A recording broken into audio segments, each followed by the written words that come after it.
देशभरातील बँकिंग नियमांमध्ये आजपासून मोठे बदल होणार आहेत, ज्याचा थेट परिणाम सामान्यांच्या खिशावरती होणार आहे। आरबीआयने जारी केलेल्या नवीन नियमांनुसार एसबीआय ग्राहकांसाठी तर एसबीआयच्या ग्राहकांना आपल्या खात्यातून रक्कम काढता येणार नाहीये। बचत खात्यात किमान शिल्लक ठेवणं बंधनकारक असेल। बँकेच्या खातेधारकांसाठी अर्जंट सूचना या ठिकाणी सरकारच्या माध्यमातून आली आहे। वर्षानुवर्षे ज्या बँकेवर विश्वास ठेवून आपली मेहनतीची कमाई तुम्ही आता साठवून ठेवली आहे, ज्या खात्यावर तुमचं भवितव्य आहे, तुमच्या घराचे स्वप्न आणि मुलांचे स्वप्न, मुलांचं शिक्षण या बँकेच्या खात्यावर अवलंबून आहे, त्या बँकेचे 1 डिसेंबर पासून नवीन नियम आता लागू होत आहेत। या नियमांतर्गत बँकेच्या खातेधारकांना पैसे काढता आणि पैसे भरता येणार नाहीत। तसेच काही बँकांचे या ठिकाणी विलीनीकरण सुद्धा या ठिकाणी पुढच्या महिन्याच्या 1 तारखेपासून करण्यात येणार आहे। इथून पुढे पैसे जमा करण्याची, काढण्याची आणि ठेव सुरक्षित ठेवण्याची पद्धतच 1 डिसेंबर पासून बदलली जाणार आहे। अशा वेळी तुमच्याकडे योग्य माहिती नसली तर तुम्ही नकळत मोठे नुकसान सहन करू शकता।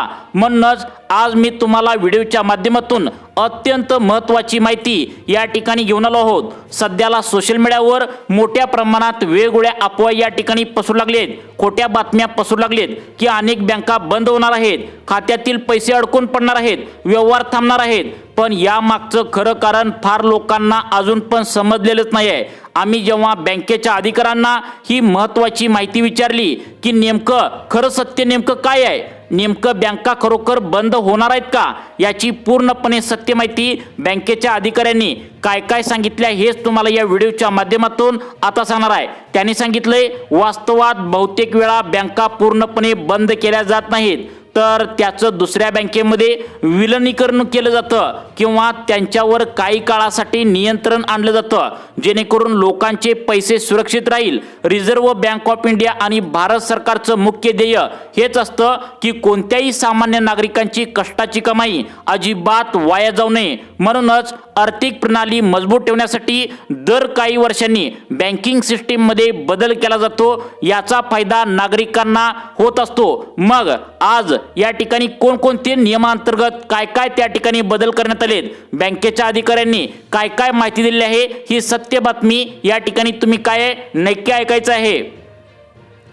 बँकिंग क्षेत्रामध्ये 1 डिसेंबर पासून सर्वात मोठे बदल आता करण्यात येणार आहेत।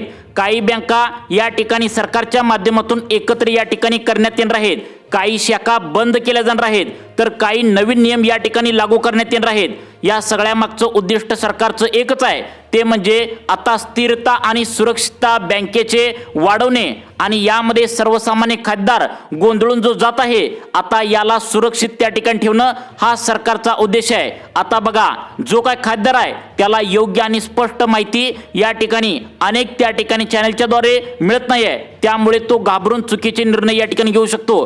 त्यामुळे आज मी तुम्हाला स्पष्टपणे सांगतो, जर तुमचं सेव्हिंग अकाउंट असेल, त्यात तुम्ही नियमित व्यवहार होत असतील, तुमची KYC अपडेट असेल आणि तुमचं खातं कोणत्याही सरकारी नियमांतर्गत चालणाऱ्या बँकेत असेल, तर तुम्हाला घाबरण्याचं अजिबात या ठिकाणी कारण नाही। उलट अशा वेळी तुम्हाला अधिक सावध, अधिक त्या ठिकाणी जागरूक होण्याची गरज असते, कारण अलीकडच्या काळामध्ये रोख रक्कम जमा करण्यावर म्हणजेच कॅश डिपॉझिटवर सुद्धा काही नवीन नियम या ठिकाणी 1 डिसेंबर पासून आता लागू करण्यात येत आहेत।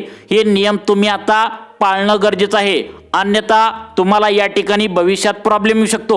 विशेषतः मोठ्या प्रमाणात रोख रक्कम एकाच वेळी खात्यात जमा केल्यास त्याची माहिती आयकर विभागापर्यंत जाऊ शकते आणि त्याचं कारण असं आहे की काळा पैसा, बेकायदेशीर व्यवहार आणि गैरकारभारावर नियंत्रण ठेवण्यासाठी सरकार आता या ठिकाणी अधिक पावले 1 डिसेंबर पासून उचलणार आहे।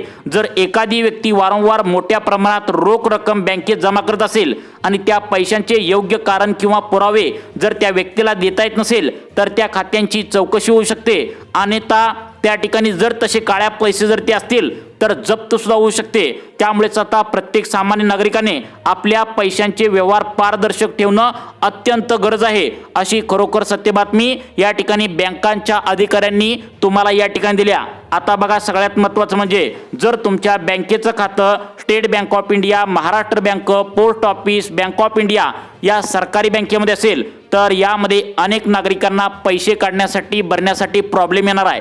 मग त्यासाठी कोणते नियम या ठिकाणी बदलण्यात आलेत हेच तुम्ही आता पाहायचं आहे। आता बघा या ठिकाणी सरकारच्या माध्यमातून सांगण्यात आले, तुम्ही जितका डिजिटल व्यवहारांचा वापर कराल तितकी तुमची आर्थिक सुरक्षा या ठिकाणी वाढते.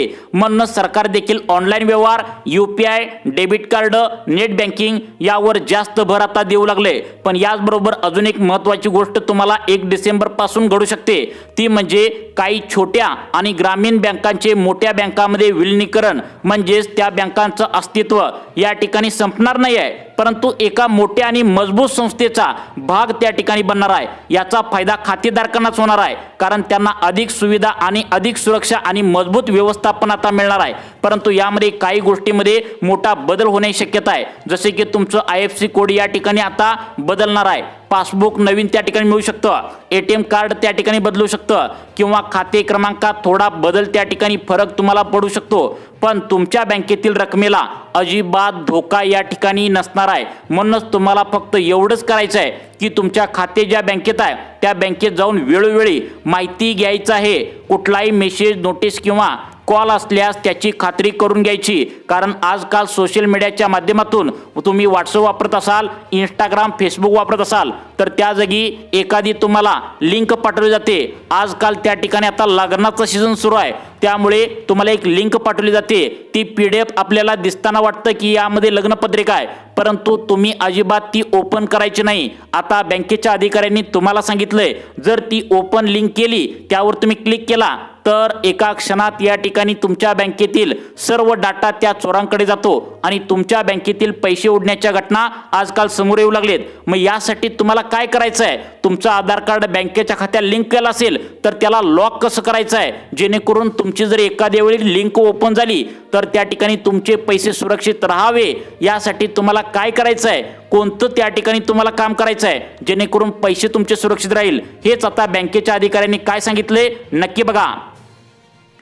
या ठिकाणी महत्त्वाची अपडेट तुम्हाला दिल्या. या ठिकाणी सगळ्यात महत्त्वाचं म्हणजे तुम्ही आधीच योग्य पावले उचलली तर तुमचा पैसा पूर्णपणे सुरक्षित राहणार आहे. आणि म्हणूनच पुढील भागामध्ये मी तुम्हाला सविस्तर सांगणार आहे की नेमकं तुम्हाला या परिस्थितीमध्ये काय केलं पाहिजे, कोणती काळजी घ्यायची आहे, तुमची रक्कम कशा प्रमाणात अधिक सुरक्षित राहील. यासाठी तुम्ही हा व्हिडिओ शेवटपर्यंत नक्की बघा. आता बघा, सगळ्यात महत्त्वाचं म्हणजे या ठिकाणी मुद्दा महत्त्वाचा आहे, जर बँकिंग प्रणालीत बदल त्या ठिकाणी आता जर होणार आहेत तर या ठिकाणी काय होणार आहे, छोट्या बँकांचं मोठ्या बँकांमध्ये विलीनीकरण होणार आहे किंवा खात्यावर जास्त लक्ष या ठिकाणी ठेवलं जाणार आहे. तर सामान्य नागरिकांनी घाबरण्याऐवजी शहाणपणाने काही ठोस पावलं या ठिकाणी उचलणं गरजेचं आहे, कारण पैसा सुरक्षित ठेवणे हीच केवळ बँकेची जबाबदारी नसून खातेधारकाची सुद्धा तितकीच मोठी जबाबदारी असते. सर्वात आधी प्रत्येक माणसाने आपल्या बँक खात्याची KYC पूर्ण अद्ययावत ठेवणं गरजेचं आहे. पटकन तुम्ही तपासून घ्यायचं आहे KYC केल्या का नाही, कारण एक लहानशी चूक, अपूर्ण माहिती किंवा चुकीचा मोबाईल नंबर यामुळे भविष्यात तुमच्या खातेधारकांना या ठिकाणी मोठी अडचण होऊ शकते. या ठिकाणी बदल प्रक्रिया सुरू असताना आधीच तुम्ही अपडेट नसाल तर पुन्हा तुम्ही गोंधळून जाऊ शकता. तुम्ही आधीच पावले उचललीत तर तुमचा पैसा या ठिकाणी सुरक्षित राहू शकतो, असं बँकेच्या अधिकाऱ्यांनी आता तुम्हाला सांगितलंय. मग या ठिकाणी सगळ्यात महत्त्वाचं म्हणजे आता state bank of India, Maharashtra bank, bank of India, post office या बँक खातेधारकांनी नेमकं कोणकोणती कामे करायची जेणेकरून 1 डिसेंबर नंतर तुम्हाला कोणताही प्रॉब्लेम येऊ नये. आता यासाठी बँकेच्या अधिकाऱ्यांनी, कर्मचाऱ्यांनी तुम्हाला काय काय नियम पाळायला सांगितलेत नक्की तुम्ही या ठिकाणी आता पाहू शकता. आता बघा, या ठिकाणी सगळ्यात महत्त्वाचं, बँक तुमची खाते तात्पुरतं या ठिकाणी जर नियम नाही पाळले तर रोखू शकते, व्यवहार मर्यादा तुम्हाला आणू शकते. म्हणून बँकेत जाऊन किंवा ऑनलाईन माध्यमातून तुम्ही वैयक्तिक माहिती, मोबाईल नंबर, पत्ता, आधार क्रमांक आणि पॅन कार्ड योग्य प्रकारे जोडलं आहे का हे तुम्ही तपासून घ्यायचं आहे, कारण अत्यंत कडक नियम 1 डिसेंबर पासून लागू होत आहेत. जर हे नियम तुम्ही नाही पाळला तर तुम्हाला 1 डिसेंबर पासून पैसे या ठिकाणी काढता पण येणार नाहीत आणि भरता पण येणार नाहीत. या ठिकाणी हे नियम तुम्हाला सांगितलेत. त्यानंतर दुसरी अत्यंत महत्त्वाची गोष्ट म्हणजे एकाच बँकेत मोठी रक्कम ठेवणं पटकन तुम्ही टाळलं पाहिजे, कारण जरी बँकिंग प्रणाली मजबूत असली तरी प्रत्येक खातं एक ठराविक विमा संरक्षणाच्या अंतर्गत येतं आणि त्या मर्यादेच्या बाहेर असलेली रक्कम जर एखाद्या कारणामुळे अडकली तर ती परत मिळवण्यासाठी खूप मोठी प्रक्रिया तुम्हाला करावी लागू शकते. म्हणूनच हुशार खातेदार नेहमी आपली रक्कम वेगवेगळ्या बँकेमध्ये बँकेमध्ये सुरक्षित त्या ठिकाणी विभागून ठेवत असतात, जेणेकरून कोणत्याही अडचणीच्या वेळी सगळी रक्कम धोक्यात येऊ नये. आता जर तुम्ही ग्रामीण किंवा निम शहरी भागामध्ये राहत असाल आणि तुमचं खातं एखाद्या सहकारी किंवा ग्रामीण बँकेत असेल, तर त्या बँकेची आर्थिक स्थिती वेळोवेळी तपासणं सुद्धा तुमच्यासाठी शहाणपणाचं पाऊल ठरणार आहे. हे तपासण्यासाठी तुम्ही बँकेच्या नोटीस बोर्डावर लावलेल्या सूचनांकडे बँकेत जाऊन नक्की तुम्ही आता या सूचना विचारायत. तसं बँक मॅनेजरकडून तुम्ही सविस्तर माहिती या ठिकाणी करायची आहे. कारण 1 डिसेंबरपासून जर हे नियम तुम्ही नाही पाळले तर तुम्हाला बँकेतून पैसे काढता पण येणार नाहीत आणि भरता पण येणार नाहीत. तसेच बँकेतील पैसे सुरक्षित राहावे यासाठी बँकेच्या अधिकाऱ्यांनी तुम्हाला तुमचं जर आधार कार्ड बँकेला जोडलं असेल तर ते लॉक कसं करायचं, जेणेकरून कोणी सुद्धा तुम्हाला लिंक पाठवल्यानंतर चुकून जर त्या ठिकाणी क्लिक झालं तर बँकेतील पैसे सुरक्षित राहावे यासाठी तुम्हाला काय करायचं आहे हे सुद्धा या ठिकाणी तुम्हाला लगेच सांगणार आहे. आता बघा, सगळ्यात महत्त्वाचं म्हणजे आता सोशल मीडियाच्या माध्यमातून गेल्या 10 दिवसामध्ये बँका बंद होणार अशा प्रकारच्या या ठिकाणी सोशल मीडियावर व्हायरल होणाऱ्या बातम्यावर तुम्ही विश्वास ठेवता आणि मग स्वतः तुम्ही घाबरून जाता. पण सत्य हे असतं की बँक कधी एका रात्रीत अचानक त्या ठिकाणी बंद होत नाही. आधी सूचना तुम्हाला दिल्या जातात, वेळ दिला जातो, खातेधारकांना पर्याय उपलब्ध करून दिले जातात आणि मगच पुढचा निर्णय घेतला जातो. त्यामुळे योग्य माहिती अधिकृत स्रोतांवर विश्वास ठेवणं फार गरजेचं आहे असं बँकेच्या कर्मचाऱ्यांनी सांगितलंय. याचबरोबर रोख रक्कम जमा करताना सुद्धा सावधगिरी बाळगणं आवश्यक आहे. कारण आता बँकामध्ये मोठ्या प्रमाणावर रोख रक्कम त्या ठिकाणी जमा झाली तर त्याची नोंद उच्च स्तरावर नोंदवली जाऊ शकते आणि जर त्या पैशाचे योग्य स्पष्टीकरण तुम्हाला देता आलं नाही तर ती कर विभागाची चौकशी होऊ शकते.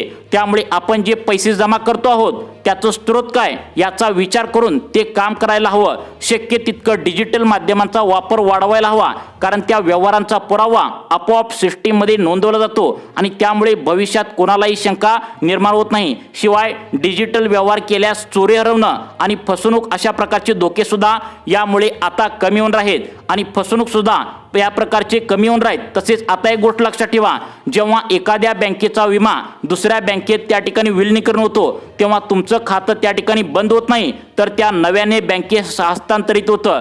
तुमचे पैसे तिथेच राहतात, फक्त तुमचे खाते नवीन बँकेच्या अंतर्गत या ठिकाणी येत असतं. त्यामुळे तुम्हाला नवीन पासबुक, नवीन ATM कार्ड, नवीन IFSC कोड या ठिकाणी मिळणार आहे. पण याचा अर्थ असा अजिबात नाही की तुमचे पैसे गेले किंवा अडकले किंवा बुडले, असं अजिबात होणार नाही आहे. तुम्ही खोट्या अफवावर विश्वास ठेवू नका असं या ठिकाणी सरकारच्या माध्यमातून सांगण्यात आलंय. कारण सरकारच्या माध्यमातून धोरण हे सुरू आहे की काळा पैसा पटकन सरकारला या ठिकाणी बाहेर काढायचा आहे. जे श्रीमंत व्यक्ती आहेत, जे सावकार लोक आहेत, तर ते काय करत आहेत तर त्या ठिकाणी आता कॅशच्या स्वरूपात घरामध्ये काळा पैसा जमा करून ठेवत आहेत.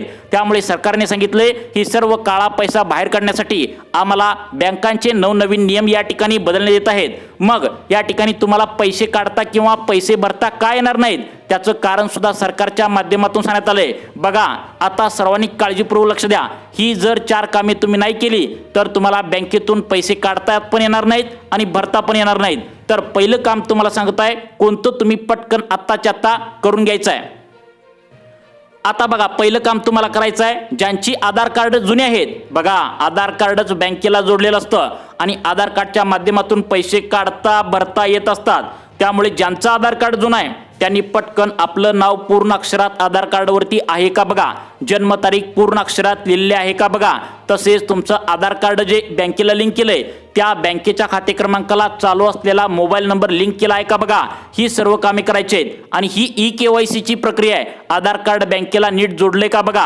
ही सर्व प्रोसेस तुम्हाला 1 डिसेंबरच्या आतमध्ये पूर्ण करणं गरजेचं आहे. आता सगळ्यात महत्त्वाचं म्हणजे आता व्हॉट्सअपवरती ज्या तुम्हाला लिंक पाठवले जातात, फेसबुकवरती लिंक पाठवले जातात, याच्या माध्यमातून चुकून तुम्ही लिंकवर क्लिक केला तर तुमचं या ठिकाणी क्लिक केला तर बँकेतील पैसे उडू नये यासाठी तुम्हाला सुरक्षित उपाय म्हणून या ठिकाणी एक काम करायचं आहे. गुगलवरती जायचं आहे, तुम्हाला आधार कार्ड लॉक सिस्टीम त्या ठिकाणी विचारायचं आहे किंवा एखाद्या नेट कॅफेमध्ये जाऊन तुम्ही त्या अनुभवी व्यक्तीला विचारायचं आहे की आम्हाला आधार कार्ड या ठिकाणी लॉक करायचं आहे. ज्या ठिकाणी आधार कार्ड बँकेला जोडलं असतं, आधार कार्डचा नंबरच या ठिकाणी ब्लॉक केला तर तुम्हाला OTP येणार नाही आणि OTP तुम्हाला आला नाही तर बँकेतील पैसे आपले सुरक्षित राहू शकतात.